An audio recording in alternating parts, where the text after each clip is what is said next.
I just want to welcome everybody to our CMR Journal Club for August.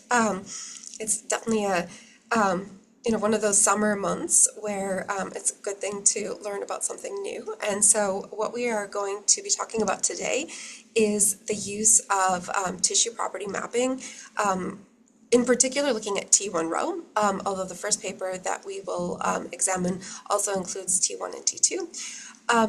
In order to understand how these different tissue properties might change and help us understand better different disease entities, specifically pulmonary hypertension and then coronary artery disease. So I particularly am really interested in T1 row. I think it's a cool contrast because it's something that we don't usually look at clinically. It's not something that our tissues or sequences are naturally sensitive to unless we make them to be sensitive to T1 row.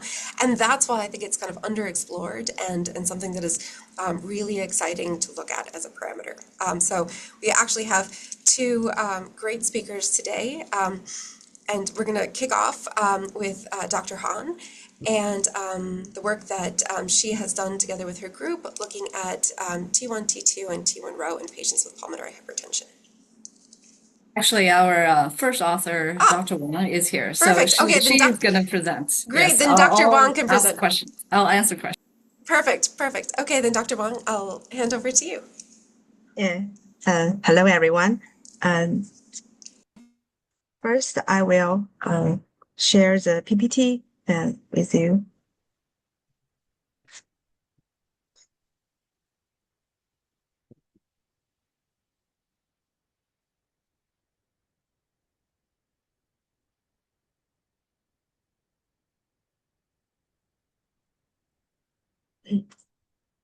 Hello, everyone. I'm truly honored to be invited by Professor Prajak and Professor Sabalik to speak in CMR Journal Club. Today, I'll be presenting our work entitled Long-Term Prognostic Value of Native Myocardial Tissue Relaxation Parameters in Patients with Precapillary Pulmonary Hypertension. This work is carried out under the mentorship of Professor Han, who is also the corresponding author of our paper. I'm deeply grateful for her guidance and for all the support from our team. As we all know, pulmonary hypertension is a progressive, life-threatening disease. It always involves vascular remodeling and increased pulmonary vascular resistance. That always leads to sustained right ventricular overload, right ventricular dysfunction, which will finally lead to heart failure and death. In cellular level, we could see that consistent stress leads to cardiomyocyte injury, impaired extracellular matrix, myofibroblast activation, and fibrosis. This is a cine imaging of a patient with PH. We could see from this imaging that RV, right ventricular, is severely dilated and hypertrophied.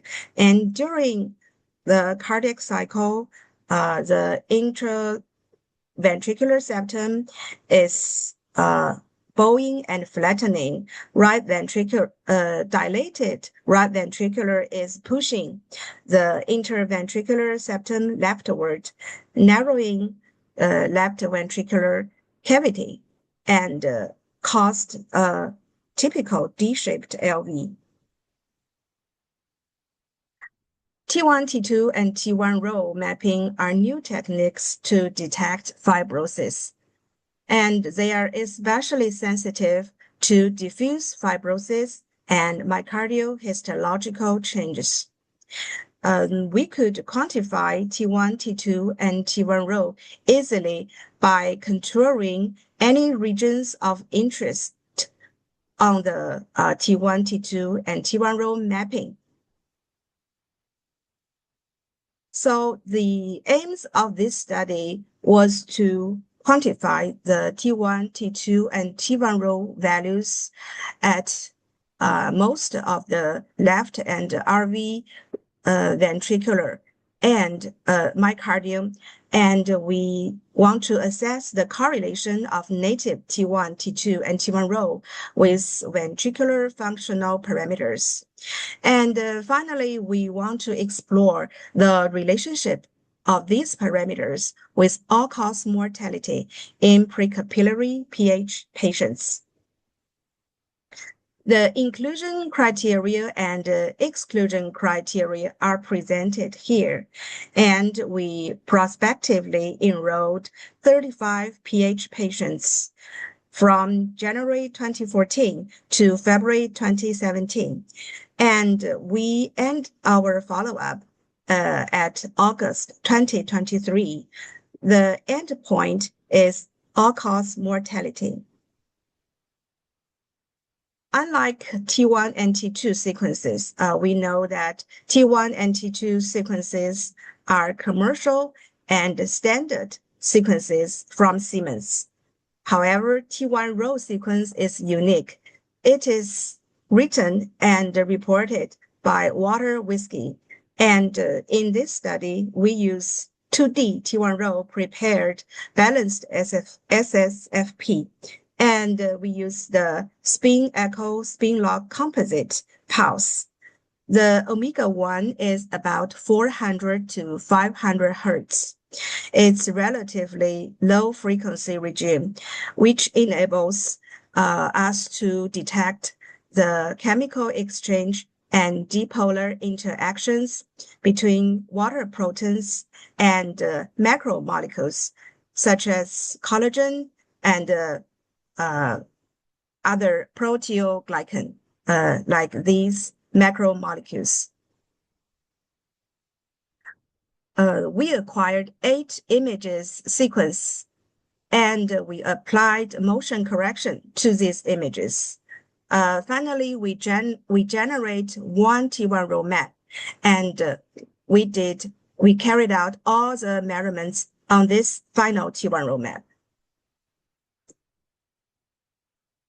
This is a patient flow chart. We enrolled 35 precapillary PH patients, and among them, 27 were PAH patients. During a follow-up of 40 to 104 months, 1 person were lost to follow-up, and 15 patients were died. From Table 1, we could take a look at the baseline patient characteristics. Compared to healthy control, the age in the PH patients are relatively low, and we could find big differences between healthy controls and our pre-PH patients. We could see that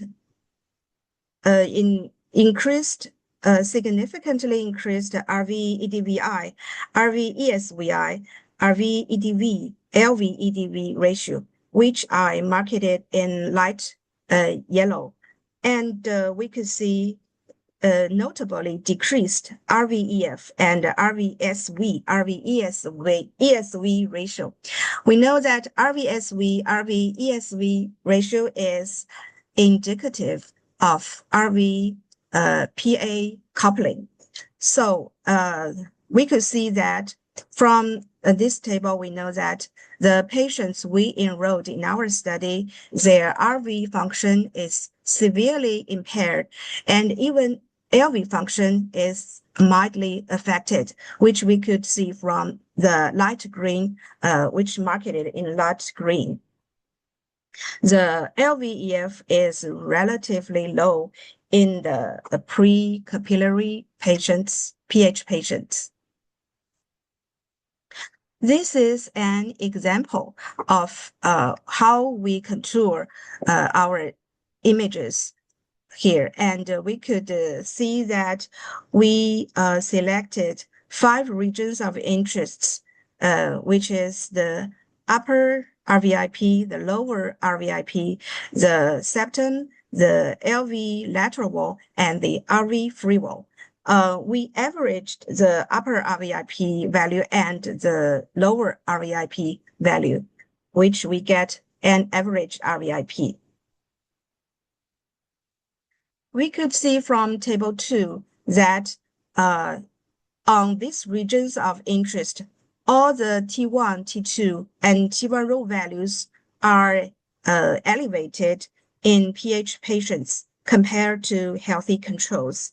And the mostly increased values happened at the RVIP, the averaged RVIP.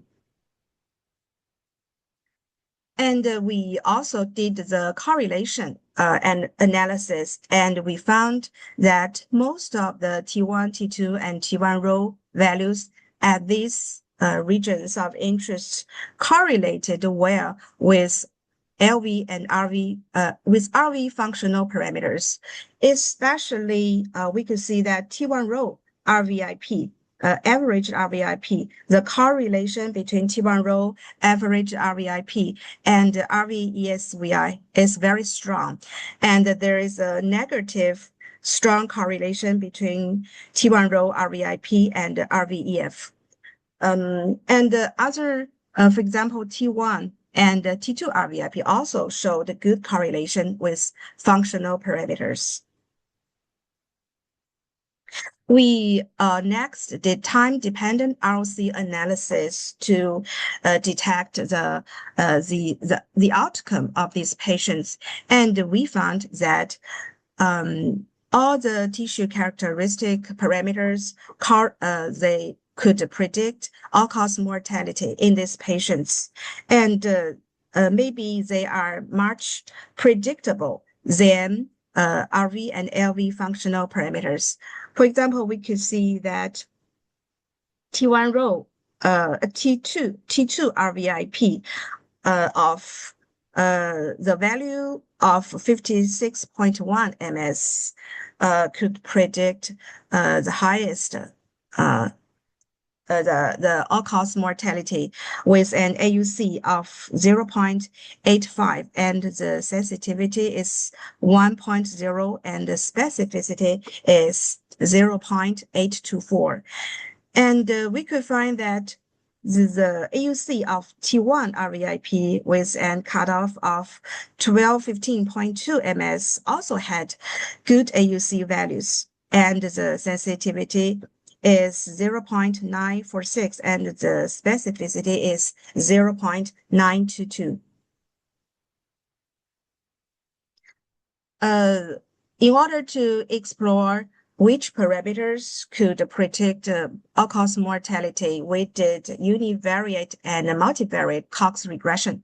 And we could find that all the three tissue characteristic parameters could predict all-cause mortality in univariate Cox regression. However, only among the RV and LV functional parameters, only RV-EDVI could predict all-cause mortality. And there's another parameter that is NT-proBNP in all the clinical data that it could predict all-cause mortality. So we included NT-proBNP, RV-EDVI, and all the three tissue characteristic parameters into multivariate Cox regression. We first included RV-EDVI and each one of the tissue characteristic parameters into one model, and we found that all the three tissue characteristic parameters, T1, T2, T1 row RVIP, could independently predict all-cause mortality in these patients. And next, we included NT-proBNP and each one of the tissue characteristic parameters into the multivariate Cox regression. And we still find that T2 RVIP remained the independent predictors to predict all-cause mortality. So our key points is that first T1, T2, and T1 Rho are all elevated in patients with precapillary pulmonary hypertension, and these mapping parameters are correlated well with functional parameters. Last, the T2 REIP is independent prognostic indices for all-cause mortality in these patients. And thank you for your attention. And now I will be happy to answer any questions if you want to ask. Thank you. Oh, Dr. Wang, thank you so much for that very clear presentation. This was a really nice exploration of all these different parameters and how they kind of work together. So I'm going to open it up for questions, and I see Matthias already is raising his hand. So go ahead, Matthias. Yeah, no, thank you very much. It's very good to see that the research on T1 Rho is getting, because I think it's probably a very interesting parameter. All myself, I haven't worked that much with. But if I understand correctly, the scope of the tissue pathology that can be visualized is distinct from T1, which is more about water content and extracellular volume, whereas T1 Rho detects maybe more molecular changes that may be more earlier in the process, and therefore to me it was not surprising that the prognostic value may not be the very same, because you may need more time to follow. So my question was, will you follow or do more long-term studies, because then there may be a prognostic value, and otherwise I think it's a great idea to include it into models where you combine different parameters. So that was just my question, whether there will be more long-term follow-up studies as well, and otherwise just congratulations. Oh, thank you. And thank you for your questions. In my opinion, I think because this is a relatively small study, so we didn't include as many patients as possible. So I think it will be good. It will be fantastic. For your opinion, if we could included much more patients, or we could extend the follow-up to a much longer time. And T1, T2, and T1 Rho, they are different tissue characteristic parameters, but I think they are not the same in predicting the characteristic changes in the myocardium. So I think it may be good to combine the three and utilize the three parameters to do much more work about this topic. I think it would be great. Thank you. Thank you. So I just wanted to add, Matthias, your question about what T1 Rho really looks like. Walter Witchy unfortunately couldn't make it today, but he really did a lot of work with myocardial infarction models. And part of the problem is the spin lock amplitude that we're able to do on the current commercial scanners. We're only able to do about 400 to 500 hertz. When he did it at 2000, the picture actually just looked like LGE. So where you can see clearly the fibrotic area as compared to normal myocardium. So I think that we're a bit limited to really fully utilize the T1 Rho capabilities on the current commercial scanners. That's one thing. The other thing is, so this paper ended up showing that T2 to be more predictive, and there has been some growing literature on T2 in different cardiomyopathies, which might tend to indicate a more active, maybe inflammatory process that eventually would lead to worse prognosis. So I'm not sure if T1 Rho, if we were, I mean, we are not able to follow this cohort beyond what we did, but I'm not sure if longer follow-up would really show a difference. So the T1 Rho, yeah, is somewhere between T1 and T2 in terms of what's its characterizing. I know we're running out of time, but are you saying that eventually we may be able to expand the use of T1 Rho to include what T1 brings us, if you take care of the frequency range problem? Possible. But it's not an easy way to take care of that frequency problem. Okay, thank you. All right, as Matthias says, in the interest of time, we're going to move on. But I'm really glad to see there's always wonderful when a paper gets a lot of discussion going. So thank you, Dr. Wang. So we're going to move now to Dr. Prapatsorn, who is going to talk about the work that they are doing looking at T1 row for scar detection in patients with coronary artery disease. I believe. Yes. Oh. Yes. This is Yes. Rungroj from Bangkok. We are at Seattle Hospital, Mahidol University, Bangkok. I will ask my the first author who was CMR fellow during her training. She was the first fellow to present the data. Dr. Natthaporn, please. We also have another co-author, Dr. Chang, also with us. Dr. Natthaporn, please.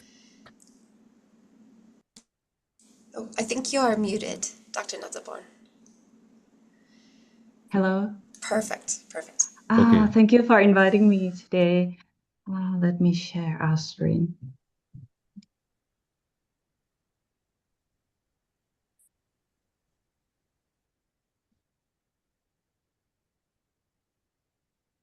Okay. I'm with my mentor, Professor Rungroj, and Mr. Chang, and I'm from Silat Hospital, Bangkok, Thailand. And this is our hospital. It's close to the biggest river in Thailand with a very good view. If you have a chance, come with us. It would be great. It is a beautiful, beautiful space. Thank you. Okay. I'm talking about another kind of disease for native T1 row mapping for myocardial scar detection in patients with probable or confirmed coronary artery disease. As you may know that the current gold standard for detecting myocardial fibrosis is late gadolinium enhancement imaging. However, there are several limitations such as severe renal impairment, gadolinium deposition, allergic reaction, and added cost, and also contrast agent being released into wastewater. For T1 row or RO stands for rotating frame, speed lattice relaxation in the rotating frame mapping, which Dr. Wang already explained clearly before. It's the advanced parametric mapping techniques that utilize endogenous tissue contrast without requirement of exogenous contrast agent. It detects low molecular motion and proton exchange between water and myocardial macromolecules, including collagens, proteoglycans, and also glycosaminoglycans, which originally used in the orthopedic field, as you may know, to detect fibrosis in the joint, as well as to detect pH-dependent change during ischemia in the heart. Previous clinical studies have reported significantly elevated myocardial T1 row relaxation time in infarcted region compared with the remote myocardium. However, there's still limited number of patients. Our study primary objective is to assess the potential of T1 row mapping in both qualitatively and quantitatively, identifying myocardial scar in patients with known or suspected coronary artery disease compared with the standard LGE method. And the secondary objective is that we evaluate T1 row reactivity in 3 defined groups of ischemic scar and normal cases. Our study is prospective study, including the patient with known or suspected CAD who underwent the cardiac MRI in Silat Hospital between 2022 to 2023. The main exclusion criteria include existing heart failure, unable to complete CMR protocol, inadequate image quality, hypertrophic cardiomyopathy, myocarditis, non-ischemic cardiopathy, and also infiltrative disease. For CMR protocol, we use a 3T-MR system with routine CMR protocol. In figure S1, you will see CMR protocol start from survey, black butt imaging, cine, native T1 imaging, rest T1 row at the mid-level of the left ventricle for 1 slide. After that, adenosine was infused for total 4 minutes. Then we scanned stress T1 low at the mid-level, same as the rest T1 low. First pass perfusion, LGE, and then enhanced T1 for T1 mapping. For T1 row mapping using adiabatic HSA pulse, which provides spin locking robustness against B0 and B1 non-uniformity. EKG trigger was used and spin lock propagation followed by acquisition window. In our study, we used 3 breath hold to generate the spin lock time. Each breath hold will generate 3 spin lock time. Each spin lock time requires 5 recovery heartbeats to minimize T1 contamination, improving T1 fitting and cutoff reproducibility, satisfy specific absorption rate, and also reduce residual magnetization transfer saturation from prior spin lock pulse. For the first breath hold, we're gonna get spin lock of 0, 20, and 40. For the second breath hold, we get spin lock of 0, 25, and 50. Spin lock time of 0 will be the initial one. And the third one, we get 0, 30, and 60 milliseconds. After that, we selected 4 spin lock time of 0, 20, 30, and 40 from 2 breath hold. The range of short to intermediate spin lock time was used to capture both faster relaxation components and slower molecular motions linked to fibrosis and ischemia. For processing imaging analysis, we use in-house software. 2 imaging cardiologists will interpret LGE imaging, T1 row mapping, measure the T1 row value, score image quality, and ability to detect the scar. For quantitative method, the reviewer, 2 cardiologists, will perform ROI in both non-scar case and scar case. In scar case, we compare with the LGE imaging and draw ROI at the scar area. Some of the patients in scar group, we incidentally found that there is hyposignal intensity area in the scar area. So we measure and draw the ROI that we're gonna call T1 row hyposignal area or T1 row hypo. And we also analyze combine of the scar area and T1 row hyposignal that we're gonna call T1 row combine to get the value.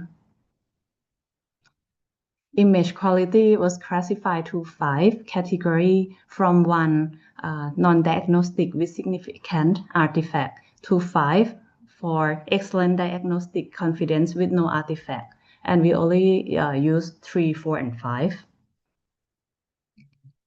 This is the example of the T1 row mapping in black and color scale.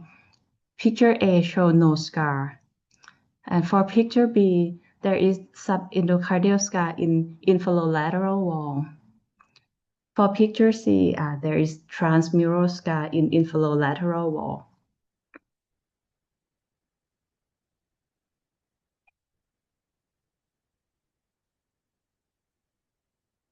Okay.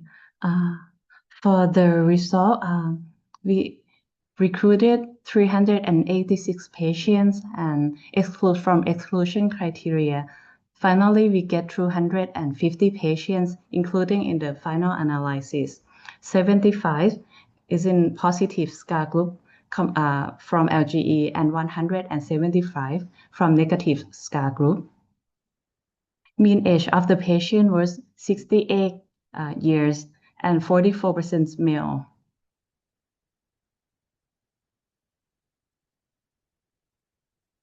The first result is qualitative method to detect myocardial scar. 2 reviewers will use 2 methods to detect the scar. The first method is to look at the T1 row imaging and decide whether there's a scar or not. And the second method is using T1 row mapping combined with the cine imaging to detect abnormal wall motion and wall thickness. The sensitivity of the first method into reviewer is equal, show 39%. Specificity show 88% and 95%, and accuracy show 74 and 78%. When using the second method, additional cine imaging, sensitivity improved to 71% and 73%, specificity of 99 and 98, and also accuracy improved to 90 and 91%. The second method for quantitative method to detect the number of T1 row relaxation from ROI. We classify to the number in T1 row non-scar, scar, T1 row remote, which is the T1 row relaxation time in non-scar area of the scar group, and T1 row hypo in scar group. You can see that there is significantly difference in each group. Especially, you can notice that even in the T1 row non-scar and T1 row remote, there's still statistically significant between these groups. We postulate that there might be some pathology in the myocardium, even in the scar, non-scar area in the scar group. Using ROC graph of criterion of T1 row relaxation time above 49 milliseconds, the sensitivity to detect myocardial scar show 81% and specificity of 71%, which is better than qualitative method.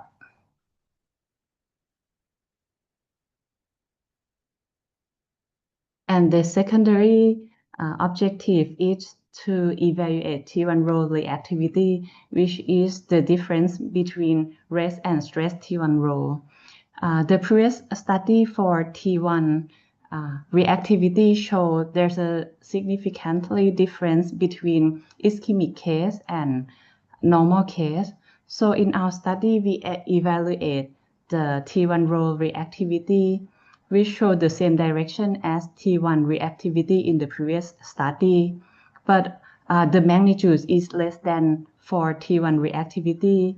There's only statistical significance of the ischemic case compared with the normal case.